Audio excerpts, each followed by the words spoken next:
Hello everyone, welcome back to the channel. কালকে তো জামাই ষষ্ঠী ছিল, তো মার বাড়ি গিয়েছিলাম। বললাম তো শ্রী রাতে আসবে, আসার পর সব আমরা নতুন জামা কাপড় পরেছি, কারণ আমার দিদা বলতো ষষ্ঠীতে সবসময় নতুন জামা কাপড় পরবে। আর এটা আমার বোন, তোমরা তো চেনোই।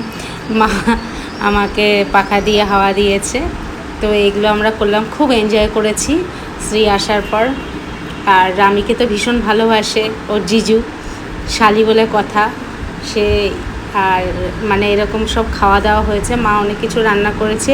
চিকেনটা মা যেহেতু আমার হাতে ভালো খায় এই চিকেনের প্রিপারেশনটা, তাই জন্য আমি বলেছিলাম আমি যখনই যাই ওই চিকেনের প্রিপারেশনটা আমি করব।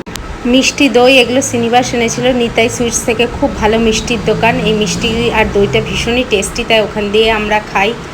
তো সবাই খাওয়া দাওয়া করে নিলাম, আর আমি খাইনি, বললামই তো ষষ্ঠীতে আমাদের খাওয়ার নিয়ম নেই, পরের দিন খাবো। ভিডিওটা ভালো লাগলে অবশ্যই লাইক করবে, শেয়ার